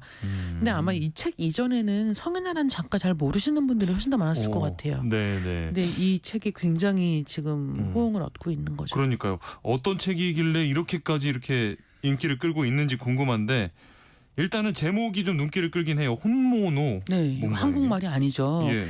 이 혼모노라는 말이 일본어인데요. 네. 사실은 이 표현을 모르시는 분들도 많을 텐데 네. 온라인에서 인터넷 게시판 같은 데 많이 보시는 분들이면 아마 이 표현이 좀 익숙하실 것 같습니다. 그냥 문자 그대로의 뜻만 얘기하면 진짜라는 뜻이에요. 진짜. 네. 네. 그러니까 진짜라는 거는 뭐 좋은 얘기잖아요. 네네. 근데 사실은 온라인에서 이 말은 어떻게 쓰이냐 하면 너 진짜 이거 좋아하는구나. 너 진짜 오타쿠구나. 같은 뉘앙스로 약간의 비꼬는 것 같은 뉘앙스가 있을 때도 있고 그렇군요. 아니면 너 진짜 특이하다 같은 식의 이야기를 할 때에도 이런 식의 표현이 붙는 거예요. 그러니까 원래는 진짜라는 말은 굉장히 긍정적인 표현인데 그렇죠. 네. 이게 인터넷에서 밈으로 쓰일 때에는 약간은 부정적인 뉘앙스가 더 붙어 있다. 그러니까 너는 찐이다라고 하는 이야기인데 그 네. 찐이라는데 약간은 부정적인 뉘앙스가 있을 때가 있다 정도로 생각하시면 될 것 같습니다. 네. 사실은 소설 한국 소설 제목인데 혼모노라는 것부터가 좀 신기한 그러니까, 느낌이잖아요. 네. 네, 그래서 저도 일단은 이 제목부터 참 눈길을 끈다라고 생각을 했는데 예, 정말 많은 분들이 좋아하고 계시더라고요. 이 앞서 소설집이라고 소개를 해주셨으니까 이제 여러 단편 소설들이 담겨 네. 있는데 일단 표제작인 혼모노는 어떤 이야기인가요? 아무래도 이게 표제작이니까 얘기를 해야 될 것 같아요. 네. 특히나 이 희한한 제목은 어디서 왔는지 얘기를 해야 될 것 네. 같은데 이 책의 이 작품의 화자는 문수라고 하는 박수무당입니다. 네. 젊었을 때 한 20살 무렵에 신내림을 받아서 30년 동안 박수무당으로 일을 해온 거예요. 네.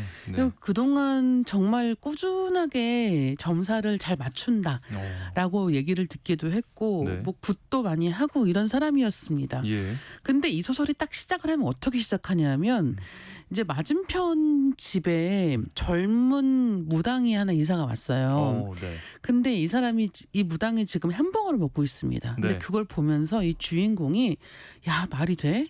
어떻게 저 햄버거를 먹어? 라고 생각하고 있는 거예요. 네. 뭐 이게 무슨 상관이지라고 생각을 했는데 네. 알고 보니까 이 지금 문수라고 하는 이 화자이자 주인공인 박수무당은 자기가 모시던 할머니 신이 최근에 없어졌어요. 어떻게요? 근데 그 신이 다른 무당한테 갔는데 그 무당이 지금 맞은편 집에 이사 온 사람입니다. 아이고. 그래서 이 할머니가 이를테면 술 마시는 것도 싫어하고 그래서 자기는 네. 한 30년 동안 술도 입에 못 댄 거예요. 그러니까 입맛이 굉장히 까다롭다는 걸 자기가 다 알고 있는데 네. 지금 저 젊은 무당은 어떻게 그 할머니를 모시고 있는데 패스트푸드 같은 걸 먹고 있지라고 생각하는 거죠. 게다가 이제 처음에 그 사람이 이사를 올 때부터 이상했습니다. 참고로 그 맞은편 집은 약간 그 기가 강하다고 해야 되나 터가 운이 좀 강하다고 해야 되나 약간 네네. 이런 이유 때문에 어떤 무당이 와도 오래 못 버티는 거예요. 오, 그 정도로. 예. 네. 근데 이제 그 집에 젊은 이제 막 신내림을 받은 이제 젊은 무당이 이사를 온다는 거죠. 네.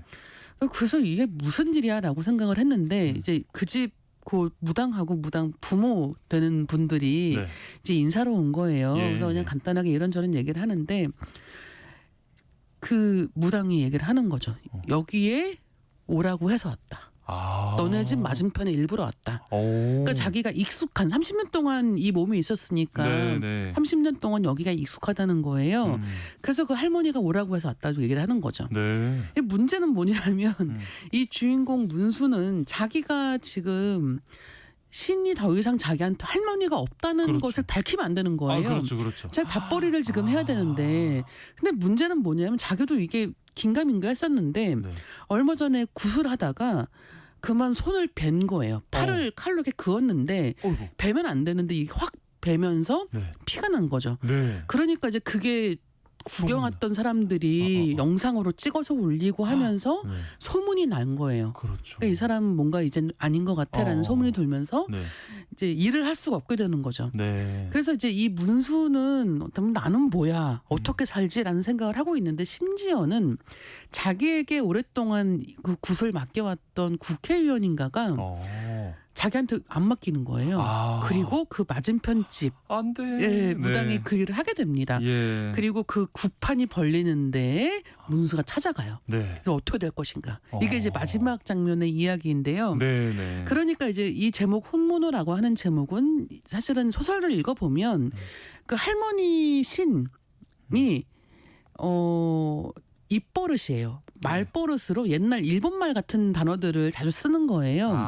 네, 그런 것으로도 이 제목이 있습니다만 예. 역시 이 문자 그대로의 뜻, 그러니까 누가 진짠가, 진짜라는 거는 어떤 것인가 하는 것에 대한 이야기라는 점에서도 굉장히 눈길을 끄는 제목인 거죠. 예. 제목도 특이하고 소재도 좀 특이하고 맞아요. 이야기가 굉장히 물론 기자님이 이야기를 정말 맛있게 해주셔서 그러겠지만 네. 흡입력 있는 그런 단편 소설 혼모노인 것 같고 이 안에 또 다른 어떤 소설들이 담겨 있을까요? 예, 다른 작품들 중에서 길티 클럽이라는 작품이 맨 첫 번째 얘기거든요. 네. 이것도 진짜 재밌습니다. 길티 클럽. 네. 이 길티가 죄책감 있는 죄를 지은 이런 뜻이란 말이에요. 네. 이 이야기의 주인공은 김곤이라고 하는 네. 영화 감독의 팬입니다. 예. 근데 이 김곤이라는 사람이 얼마 전에 어떤 사건에 연루가 됐어요. 네. 그래서 일단은 굉장히 그 오랫동안 팬을 해왔던 사람들은 남아 있지만 아하. 많은 사람들은 이 사람 욕하고 있는 상황인 네, 거예요. 네. 그러니까 이 팬들 찐 팬들끼리만 모여서 길티 클럽이라는 걸 만든 거죠. 그러니까 어떻게 보면은 이 감독을 좋아하는 게 약간은 죄책감이 있지만 그래도 좋아해라는 뜻이기도 하고 네. 이 길티 플레저라고 하는 감독의 전작의 제목에서 가져온 이름이기도 한 거예요. 네. 근데 이제 어느 날 이 김곤이라고 하는 감독이 새 작품을 발표해서 해외 영화제에서 상영을 합니다. 네. 그리고 이제 그 클럽에 있는 사람들끼리 모여서 같이 그 수상 결과가 어떻게 될지를 보기로 하는 거예요. 네. 이제 그런 상황에서 누군가가 그 문제의 사건 이야기를 꺼냅니다. 그러면 안 되는 거 아니에요? 이렇게 얘기를 하니까 여기 있는 사람들은 다 완전히 아니라는 거죠. 그런 게 뭐가 중요해. 그러니까 우리는 진짜 팬이니까 진짜 팬은 그런 거 시시비비 가리면 안 돼. 같은 식으로 얘기를 하는 겁니다. 네. 그런데 얼마 뒤에 이제 이 김곤이 상을 받아서 한국에서 영화를 개봉하게 되는 거예요. 예. 그리고 그 이야기가 다시 나옵니다. 그러면서 이 감독이 그거를 제가 잘못했습니다. 같은 식으로 얘기를 해버리는 거예요. 인정을 해버렸어요. 네, 그러면 이제 우리는 그동안 우리가 대신해서 이 사람을 변명해줘야 되고 네. 우리가 아니라고 해야 된다고 생각했는데 그러면 우리는 뭐야? 그러니까요. 그리고 진짜 팬은 뭐 하는 거지? 어떤 사람이 진짜 팬이 되는 거지? 같은 것에 대한 원론적인 질문으로 돌아가는 그런 단편이에요. 앞서 혼모노도 그렇고 길티 클럽도 그렇고 이 성혜나 작가 이야기들이 보니까 진짜와 가짜를 어떻게 구분할 수 있는지 맞아요. 이런 질문을 계속 던지는 것 같네요. 네. 근데 더 중요한 거는 이제 이 진짜와 가짜는 구분할 수 있고 이렇게 하시면 됩니다를 말하는 게 아니라 그 모호함에 대해서 이야기를 하는 거예요. 그렇죠. 언제 진짜가 가짜로 넘어가는지 혹은 가짜라고 생각했던 게 진짜가 되는지 같은 이야기들을 하고 있다는 점에서 아마 현대 사회를 살고 있는 사람이면 누구나 생각해 볼 만한 이야기이고 그 화제가 어떻게 보면 요즘 화제가 되고 있는 뭐 팬덤 그다음에 무속 이런 것들을 같이 이야기한다는 점에서 이 작가님이 참 소재를 잘 잡는다라고 그러네요. 생각을 하게 되는 거죠. 네, 또 이 시기와도 참 잘 어울린다는 생각이 드는 게 요즘 뭐 SNS 이렇게 하다 보면 이게 진짜인지 맞아요. 가짜인지 네. 헷갈리는 그런 영상도 많고 이야기들도 그쵸. 많은데 네. 그래서 아마도 이렇게 인기가 많은 게 아닌가 싶은 생각이 듭니다. 그래서 많은 분들이 좋아해주고 계시는 작품들이고 그리고 네. 이야기를 읽다 보면 또 하나하나 혹시 이거 진짜 뭔가 얘기가 있는 거 아닐까 싶을 정도로 취재가 잘 된 이야기들이기도 해요. 그러니까요. 이 취재가 정말 많이 필요한 이야기들일 것 같은데 성혜나 작가가 뭐 취재를 한 어떤 구체적인 에피소드 같은 걸 밝힌 게 있을까요? 일단 구의 집 가롤동 98번지라는 작품 같은 경우에는 그 남영동 대공분실이 있던 자리에 지금은 이제 민주화운동 기념관에 들어섰는데요. 이제 거기 이거 용산에 자주 가서 이제 이 용산이라고 하는 동네 구성이 있다는 거죠. 이를테면 뭐 전쟁 박물관도 있고 여기에 대공무실도 있었고 이제 그런 이 동네에 어떤 시설들이 같이 있었는지 같은 것들을 보면서 여러 가지 생각을 하기도 했다라는 얘기를 하기도 했고 그다음에 혼모노 같은 경우는 자기가 이 작품 취재 겸해서 진짜 무당한테 갔다는 거예요. 오랫동안 이제 그렇게 일하시는 분한테 갔었는데 이제 갔더니 뭐 그런 얘기 하더라는 거죠. 뭐 부모님한테 잘해드리고 이런 얘기 하더라는 거예요. 그래서 그렇구나 생각하고서는 집에 왔는데 아니 그런 얘기는 누가 못해라 생각이 집에 와서 들면서 어떤 게 진짜고 어떤 게 가짜지 같은 생각을 했다는 거예요. 이런 얘기는 좀 재밌더라고요. 이 책이 지금 보니까 올해 3월에 출간이 벌써 됐는데 책보다 먼저 화제가 된 게 배우 박정민 씨의 추천사였다고요. 진짜 요새 출판계에 가장 이슈가 되는 사람이 박정민 배우라고 할 수 있는데 특히나 이 혼모노의 추천사가 진짜 인상적입니다. 일단은 이 추천사가 꽤 길어요. 근데 그 중에서 이제 제가 인상적으로 봤던 부분은 어떤 거냐면 완전히 속아버렸다. 질투나는 재능이다. 그 다음에 제일 중요한 이야기는 뭐냐면 책이 나오면 꼭 다음 문장을 적어 주변 감독님들에게 선물해야겠다고 생각했다. 넷플릭스 왜 보냐? 성애나 책 보면 되는데. 박정민 드림. 와. 이건 뭐 그 더 정도로. 할 나위 없는 극찬이지 그렇죠, 않습니까? 그렇죠. 그래서 이제 이 추천사와 함께 초반에는 추천사 때문에 되게 이슈가 되기도 했는데 네. 결국 이렇게 긴 기간 동안 사랑을 받고 있는 걸 보면 작품 자체에 힘이 있다. 그리고 그게 확실하게 독자들의 마음을 사로잡았다고 얘기할 수 있을 것 같습니다. 물론 뭐 초기에는 이런 추천사 때문에 볼 수도 있는 거지만 실제 이게 넷플릭스보다 재밌으니까 정말요. 주변에도 네. 이게 소문이 퍼지고 이렇게 인기가 지속이 되는 그렇습니다. 것 같다라는 생각이 듭니다. 자, 다음 소설은 이 여름 분위기가 뭐 물씬 풍기는 책이에요. 제목에도 여름이 들어가는 두고 온 여름이네요. 네. 2023년도에 발표한 작품이고요. 네. 요즘에 또 여름이라는 제목 들어가는 책들이 다 인기를 얻고 있기도 네. 하거든요. 그래서 2023년작임에도 불구하고 최근에 이 석연아 작가의 붐 그리고 여름이라는 점에 맞물려서 최근에 다시 굉장히 많이 읽히고 있는 이제 그런 소설입니다. 예. 부모의 재혼 때문에 잠깐 형제로 지냈던 두 남자 아이의 이야기라고 보시면 될 것 같고요. 네. 근데 뭐 제일 이상적인 경우라고 하면 이렇게 부모의 재혼으로 형제가 된 아이들이 친하게 지내면 좋겠죠. 네. 근데 이제 이 이야기에서는 그렇게 가까워지지 않습니다. 사이가 나빴던 것도 아니고 네. 그냥 특별하게 가까워지지 않고 시간이 간 거예요. 네. 이 둘 사이의 나이 차이도 한 8살인가 납니다. 아. 그러니까 더더욱 뭔가 이렇게 가까워지기도 사이가 나빠지기에도 애매한 그렇죠. 나이 차였던 거죠. 그래서 네. 시간이 길게 지난 다음에 다시 만나게 되면서 벌어지는 이야기들을 그리고 있어요. 뭐 그러면은 이렇게 좀 긴 시간을 두고 이렇게 쭉 따라가는 그런 성장 소설 같은 느낌일까요? 네, 그런 느낌도 약간은 있는데, 그러니까 이를테면 여기서 그 주인공 기하라고 하는 아이는 그동안 아버지랑 둘이 살았는데 갑자기 아버지가 재혼을 한 거예요. 그리고 그러면서 한 8살 어린 재하라고 하는 남동생이 생긴 거죠. 네. 근데 이 둘은 뭐 그냥 대면대면한 사이고, 그리고 이제 새엄마는 기하한테 잘해주려고 하는데 기하는 관심이 없는 거예요. 그러니까 뭐 굳이 나한테 잘해줄 것도 없어요 같은 반응을 보이는 거죠. 네. 그리고 자기가 20살 되자마자 그냥 집을 나와버립니다. 그러니까 그냥 더 이상 이 복잡한 상황에 있고 싶지도 않고 그런 거예요. 네.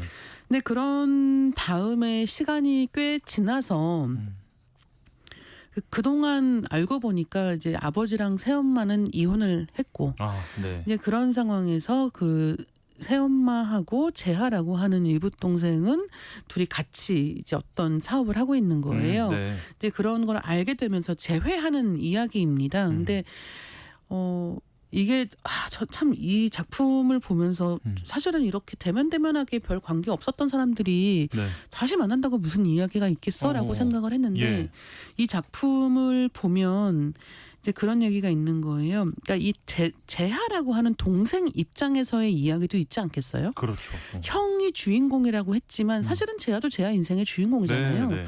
그래서 재하 입장에서 겪었던 그 짧은 같이 살았던 기간 이야기가 나오는 거예요. 네. 그러니까 예를 들면 자기가 아토피가 되게 심했는데 형이 병원에 같이 가준 거예요. 그러니까 그게 무슨 대단하게 사랑해줘서 같이 가는 게 아니었는데도 그렇죠. 불구하고 기아 입장에서는 그냥. 네. 이게 굉장히 동생 입장에서는 특별한 기여로 남아있기도 하고 그 다음에 같이 이제 병원 갔다가 중국 냉면을 먹으러 갔던 겁니다. 이게 또 여름에 먹는 음식이잖아요. 그러네요. 네. 근데 그 중국 냉면 보시면 땅콩 소스 같은 거를 이렇게 푹 퍼서 얹어주거든요. 네, 네. 그럼 그걸 풀어 먹어야 돼요. 네. 근데 이걸 처음 먹는 사람들은 어떻게 먹어야 될지 잘 모르거든요. 근데 네. 이제 그걸 형이 이렇게 풀어줬던 거예요. 근데 이제 그런 일들이 이 동생한테는 너무 깊게 마음에 남았던 거예요. 그러니까 이제 이런 것들을 다시 알게 되면서의 이야기라서 읽고 있으면은 정말 인간과 인간의 관계란 무엇일까 이런 생각들을 좀 하게 되는 것 같습니다. 이게 어릴 때 이렇게 관계를 맺었지만 뭐 이렇게 가까워지지 못했던 두 사람이 나중에 만나서 그때 이랬다. 네, 두고 온 네, 여름에 그렇죠. 대해서 이야기를 나누는. 재정립하는 그런 이야기고요. 그래서 이 책에 대해서 정말 얘기할 수 있는 거 한 가지는 두고 온 게 없는 줄 알았는데 돌아보니까 있어. 그런 이야기인 거예요. 네, 근데 이게 아마도 우리가 지나간 성장기에 대해서 돌아볼 때 느끼는 감정이기도 한 것 같아요. 네. 좋은 건 사실 잘 기억 안 나고 막 안 좋았던 것만 많이 기억나는데 근데 잘 보면은 거기 있거든요. 맞아. 내가 두고 왔는지 모르게 두고 온 게 있다는 거예요. 네. 이제 그런 것들을 정말 작가님이 잘 그려 보인다라고 생각하게 됩니다. 이 참 성혜나 작가의 소설이 이렇게나 사랑받는 뭐 특별한 이유가 있다면 뭐가 있을까요? 일단은 이 작가가 어떤 작품 쓰는 작가인지는 두고 봐야지 알 수 있어요. 왜냐하면 굉장히 젊은 작가고 이제 한창 작품을 발표하고 있기 때문에 그렇습니다. 네. 근데 이 작가가 작품마다 하는 이야기, 그러니까 뭐 진짜와 가짜에 대한 것이든 그리움에 대한 것이든 이런 이야기들이 굉장히 생생한 인물들과 함께 와닿기 때문에 많은 분들이 주목하시는 것 같다는 생각을 하게 됩니다. 네. 자, 오늘은 작가 성혜나의 소설책들에 대한 이야기 들어봤습니다. 다음 주부터는 저희 프로그램 새 단장으로 이다혜 북마크 코너가 수요일로 자리를 옮길 예정입니다. 앞으로도 계속해서 이다혜 기자가 찍어놓은 북마크 공유해 드릴 테니까요. 계속해서 애청해 주시고요. 이 기자님 다음 주부터는 수요일에 뵙겠습니다. 오늘 말씀 고맙습니다. 감사합니다. 저는 김현철의 그 여름을 기억해 듣고 한 끼 실록 코너로 돌아오겠습니다.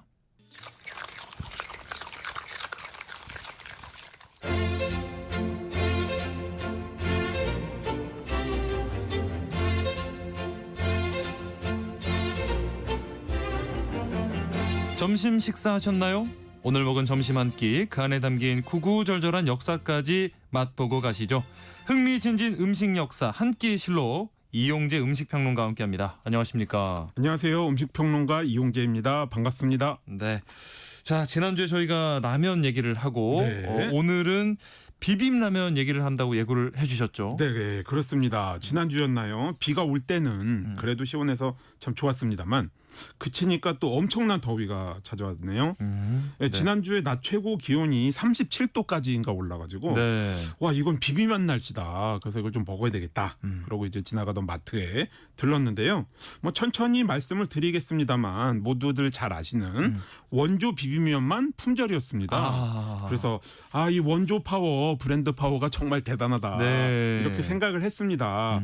그런데 또 재미있는 건 이 비빔면이 정도의 차이는 있지만 국물이 없고요. 네. 또 빨간 양념을 바탕으로 맛을 내지 않습니까? 그렇죠. 그런 빨간 양념에 비벼 먹는 따뜻한 라면이 또 2010년대 초반에 새롭게 등장해서 국내에서 신흥 강자로 자리를 잡다 못해 네. 지금은 뭐 이제 세계적인 엄청난 인기를 누리고 있죠. 그렇죠. 그래서 오늘은 라면 그 두 번째 시간으로 이렇게 국물 없는 제품들 이야기를 좀 드려볼까 합니다. 네. 뭐 이 비빔라면 그리고 여름 하면 아무래도 왼손으로 비비고 오른손으로 그렇습니다. 비면 맛있는 그 차가운 비빔라면이 먼저 딱 떠오르는데 이런 라면이 처음 등장했던 거는 언제 뭐 어디서였을까요? 이건 뭐 한국이죠. 뭐 어. 앞서 말씀드린 유일하게 마트에서 품절된 원조 비빔면이요. 네. 그 바로 그 피사의 작품입니다. 아, 네. 역사를 조금 더 자세히 들여다 보자면 원래는 그 작은 플라스틱 병에 담긴 발효유 있지 않습니까? 예. 그 식사하시면 왜 또 후식으로 한 개씩 받으실 수도 있고 또 새콤달콤한 맛있는 네. 그 발효유를 만든 회사에서 네네네. 이제 라면으로 브랜드 다각화를 시도합니다. 네. 1983년의 일인데요. 첫 제품은 그냥 국물 라면이기는 했지만 네. 녹조류인 클로렐라를 첨가한 녹색의 라면을 내는 등 좀 범상치 않는 모습을 보여줬습니다. 예. 제가 기억하기로 면발까지 사실은 녹색이어서 와 이거 낯설다 그랬고 예. 호불호가 갈렸습니다. 그랬을 것 같아요. 네. 당시 이미 라면 시장이 상당 부분 2파전으로 네. 가닥이 잡혀버린 상황이라서 뭐 그냥 평범한 거를 대충 냈다가는 치고 나갈 수 없다. 그런 계산을 한 게 아닌가 짐작을 해봅니다만 네. 이 제품들이 아무래도 좀 뭐 녹색면 좀 그렇죠. 그래서 뭐 엄청나게 인기를 누리지는 못했습니다. 네. 하여간 뭐 범상치 않았던 첫 제품에 이어서 바로 두 번째 제품이 지금도 이런 날씨에는 품절이 되는 그런 브랜드 파워를 지닌 비빔면입니다. 아하. 네, 1984년에 등장했고요. 예. 재밌는 건 이 고추장 느낌의 빨간색 페이스트 양념 스프에다가 이 삶아서 물에 헹군 면발을 비벼 먹는 설정인데요. 네. 그런 가운데 또 포장은 또 완전히 대조되는 청량한 파란색으로 이루어져서 맞아요. 네, 빨간과 파란색의 조화, 대조 덕분인지 네. 더 각인이 잘 되었습니다. 네. 당시에는 이제 여름 한철만은 우리가 확실히 잡겠다 이렇게 생각을 했는지 네. 계절 한정으로 내놓았었는데요. 예. 이게 엄청난 인기를 누리자 1990년부터 사계절 내내 팔기 시작을 합니다. 네. 사실 이제 여름에만 이 비빔면을 드시는 분은 거의 없죠. 그렇죠. 그리고 냉면처럼 되레 겨울에 더 맛있다 이런 분들도 있습니다. 네, 네. 그리고 이제 그 제조사는 이제 그 2012년 물적 분할을 해서 지금의 피사로 독립해 자리를 잡았습니다. 아하, 네. 이제 그 외에도 피사는 이제 1986년에 출시한 도시락 또한 라면 용기면이죠. 도시락. 즉석면 되게 유명하죠. 네. 지난 시간에 말씀을 드렸던 사발형의 용기에서 이제 한 발 더 나아가서 이번엔 이름처럼 사각형 용기를 도입해 또 인기를 끌었습니다. 네. 재미있는 건 이 도시락면이 러시아, 특히 시베리아 횡단 열차의 인기 메뉴라고 하는데요. 어허허허, 네. 국물에 마요네즈를 더해서 즐겨 먹는다고 합니다. 국물에 마요네즈요? 네, 이게 좀 이렇게 기름기를 확실히 러시아가 추워서요. 네. 그렇게 기름을 두텁게 지방을 두텁게 더해서 먹는 게 경향이라고 합니다. 안 먹어봤는데 한번 궁금한 맛이기도 하고요. 네네. 이게 비빔라면은 국물라면하고 비교하면은 어떻게 라면보다는 약간 국수 쪽에 가까운 느낌이 드는데요. 그렇습니다. 네. 이제 그 이 비빔면이 고추장에 비빈 소면의 느낌이 강하게 나죠. 네. 사실 지난 시간에도 국수 한 그릇 간단하게 먹자는 말이 말도 안 된다. 그렇죠. 그런 맞죠. 우스개 말씀을 좀 드렸는데요. 네. 이게 국물 국수뿐만 아니라 비빔국수에도 적용이 사실 됩니다. 맞아요. 이게 고추장 바탕으로 양념장을 만들어 보시면 이게 딱 맛있게 만들기가 의외로 쉽지가 않아요. 네, 네, 네. 그런 가운데 비빔면은 적당히 매콤하면서도 감칠맛이 또렷하고요. 또 상큼함이 살아있는 양념장으로 삽시간에 인기를 거머쥡니다. 네. 뭐 사과, 농축, 과즙이 맛의 비결이라고 하죠. 사과. 네, 오죽하면 양념장만 별도로 팔아달라는 소비자들의 요구를 수용을 해가지고요. 네. 요즘은 그 플라스틱 병에 담긴 제품이 나오고 있습니다. 이 양념만 해서 이게 진짜 양념만 있으면은 어디든 막 쓸 수 있는 만능장이 될 것 같은데 이게 비빔라면을 그래서 만들 때 면을 뭐 잘 삶는 것도 중요하지만 이 양념 맛이 진짜 영향이 그렇습니다. 크다는 생각이 네. 들거든요. 처음 개발할 때도 투자를 많이 했겠어요. 그렇습니다. 앞서 잠깐 말씀드린 그 이 피사의 첫 제품이 국물라면 인데 클로렐라를 썼다고 말씀드렸잖아요. 네네. 근데 원래는 쇠고기 맛, 참깨 맛, 클로렐라 맛 이렇게 세 가지였습니다. 네. 그런데 참깨 맛에 액상 스프가 들어 있었거든요. 예. 제가 앞서 이제 페이스트라고 말씀을 드렸는데 이게 묽지는 않고 좀 걸쭉한 이 액상 스프가 바로 이듬해 등장하는 이 비빔면의 핵심이 되죠. 아하. 네, 이제 미리 시도를 해본 겁니다. 네. 분명히 초고추장을 바탕으로 한 맛이지만 뭔가 콕 집어 말할 수 없는 묘한 차이점 혹은 그만의 맛이 있는데요. 네. 이게 참 재미있는 건 이들보다 20년 이상 앞서 출범한 이 큰 경쟁 업체들도 네. 이 맛을 지금까지 못 내고 있다는 점입니다. 그러니까. 뭐 이제는 이제 나름의 양념장 맛들을 내고 있고 많이 좋아졌습니다만 원조 비빔면의 맛에 워낙 익숙해져인지 다른 회사 제품을 먹으면 뭔가 만족스럽지 않은 그런 느낌이 좀 있습니다. 역시 원조는 원조다 네, 하는 그렇습니다. 생각이 들고 맛도 맛이지만 또 홍보도 굉장히 차별점을 뒀어요. 그렇습니다. 당시 이제 이거는 좀 강하게 밀어붙여야 되겠다 작심을 했는지 그때 이제 최고 인기였던 개그맨 둘을 짝지어서 네. 텔레비전 광고를 만들었죠. 예. 그리고 그 유명한 앞서 말씀해 주신 문구 오른손으로 왼손으로 네. 예. 그 노래 가락도 만들어서 유행을 시켰습니다. 네. 이게 이제 텔레비전을 넘어서 가지고 신문 광고까지 정착을 시켜서 소비자들에게 이제 바로 각인을 시켜버리는 거죠. 네. 한편 그리고 이 앞서 말씀드렸던 것처럼 당시에는 이 비빔면이 그 작은 플라스틱 병에 담긴 발효유 회사 소속이었다고 하지 않았습니까? 네. 이 회사는 이제 판매 사원들로 되게 유명하지 않습니까? 그렇죠. 예. 요즘은 이제 거의 뭐 전기 자동차 같은 거 타고 다니셔요. 최신 자동차를 타고 다니시는데 네. 그분들이 또 홍보와 판매에 큰 몫을 했다라면 이제 팔면서 그런 이야기도 있습니다. 이렇게 뭐 돌아다니면서 이렇게 방문 판매하는 데는 전문가들이시니까요. 그러시니까요. 그런 전략을 써서 이렇게 비빔라면이 자리를 쫙 잡았던 거군요. 네, 그렇기도 한데 그래서 자리를 그렇게 잡긴 했습니다만 이게 또 나름 곡절이 없지는 않았습니다. 네. 이제 봉지의 조리법을 아예 안 읽고 그냥 습관적으로 면을 뜨겁게 비벼 드신 분들이 많았다는 거예요. 아나운서님은 혹시 뜨거운 비빔면 드셔보셨나요? 아니요. 저는 뜨겁게 먹어본 적은 없는데. 저는 사실 뜨겁게 먹어본 적이 있는데요. 아 그래요? 네. 모르고 그러셨을까요? 아 이게 사실 어렸을 때 어머님이 비벼주셨는데 어머니가 이제 또 모르고 처음에는 네 모르고 이게 참 뜨거운 맛입니다. 네. 혹자는 이제 비비면 뜨겁게 먹으면 지옥 간다 뭐 이런 이야기도 농담 삼아 하는데요. 네.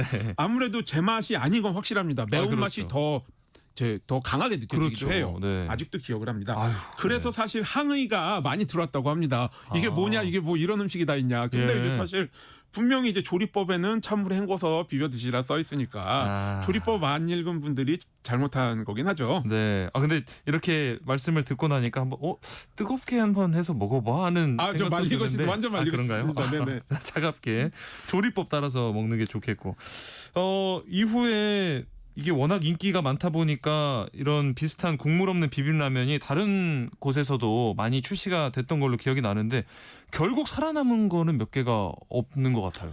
네, 이후 이 원조 비빔면의 아성에 도전하기 위해서 많은 여름 라면들이 등장했습니다만 네. 원조의 높은 벽을 실감하고 사라지곤 했습니다. 예. 1991년에 한국 라면의 원조인 S사, 또 1992년에는 시장 전체 1위인 N사가 도전을 내밉니다. 네. 도전장을 내밉니다. 이후에 이제 계속 공략을 해서 현재는 지평이 많이 그래도 바뀌긴 했습니다. 네. 원래 원조가 80% 이상의 시장 점유율을 자랑했습니다만 네. 이제는 50%대를 웃돌고 있고요. 네, 많이 잡은 많이 거죠. 떨어졌네요. 네. N사가 20% 내외, 또 그리고 이제 그 또 다른 클래식 고전인 진라면의 O사가 네. 또 나름 비빔면 시장에서 선전해서요. 10% 후반대로 이렇게 시장을 나눠 먹고 있습니다. 네. 다들 보면 이제는 원조와 다른 결로 가야 살아남을 수 있다. 이렇게 생각을 하는 것 같아요. 네. 그래서 이제 면발이 넓은 칼국수 같은 제품을 내놓는다든지 그래서 아주 재미있습니다. 예. 이런 뭐 비빔면들 다양하게 뭐 나왔지만 사실 요즘에는 매운맛 라면이 진짜 이 라면계를 완전 확 접수를 했다.